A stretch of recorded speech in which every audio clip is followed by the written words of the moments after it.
Hello everyone, जय जगन्नाथ। मु पन्युता मो चैनल D2 फूड स्टूडियो को आपन समस्त को वेलकम करुच्ची। तो चलते देखिए मुझे कौन बनई।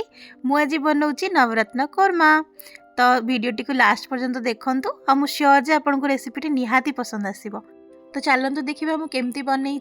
तो फर्स्ट मुझे सब वेजिस गुड़ को पतला पतला शेप्रे काटी नहीं, जो गुड़ा है बीन्स, गाजर, फूलकोबी, आलू, कैप्सिकम आउ टमेटोज। तो युड़ा सब काटी नेला परे मुझे पनीर गुड़ा को छोट छोट क्यूब शेप्रे काटी नहीं। आपण प्रेफरेंस हिसाब से काटी पारे, आपको जमी पसंद आप सेमती काटी नहीं पारे। तापर ग्रेवी बनवाई मुझे किसी पियाज और टमेटोज को भी काटिकी साइड रे रखी नहीं।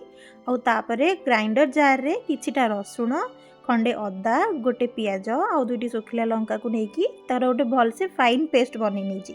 तो चलते देखिए नेक्स्ट प्रोसेस कौन। फर्स्ट मुझे किसी काजू और किशमिश को हल्का फ्राए करके काढ़ी नहीं।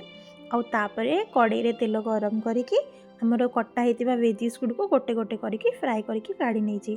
तो गोटे जिनस मन रखिए, जिते बेले भी आपड़ को भी वेजिस को फ्राए कर ओवरडन करेंगे। जदि ओवरडन कर दौरान ना देन से आउ क्रंचीनेस रही। आते आप ग्रेवी प्रिपेयर करेंगे से बहुत जल्दी बहुत इजिली मिक्स हो टेस्ट भल आसबनी। तो आमको वेजिस गुड़ को ओवरडन करार ना। तो ये मोर वेजिस गुड़ को फ्राए हो जाइए।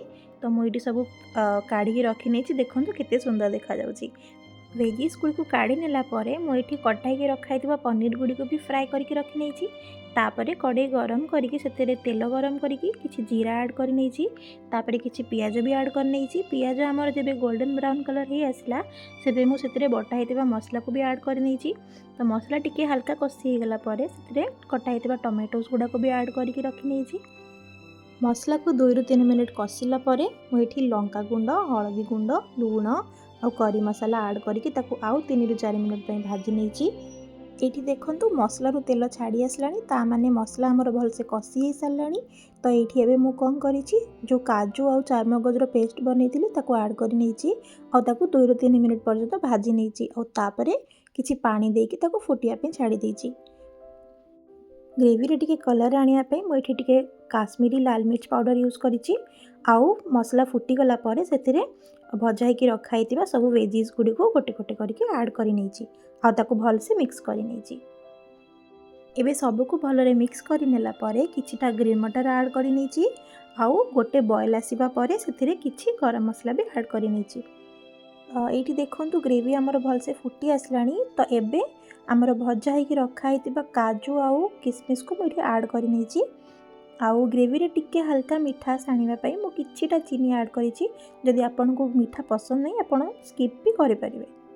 हाँ ये देखो ग्रेवी आमर 80% कुक हो जाइए। तो ये मुझे भजा ही रखाई पनीर तक ऐड कर नहीं। आउे किछिटा कटा धनिया पत्र भी ऐड कर नहीं।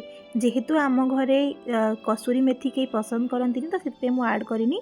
बट जदि आपण मानक पसंद देन आप ऐड करेंगे। तो ये थिला नवरत्न कोरमार रेसिपी। जदि रेसिपीटी आपको भल लगी थाए then like share and subscribe करदे। आज रही देखा नेक्स्ट वीडियो रे। बाय बाय, जय जगन्नाथ।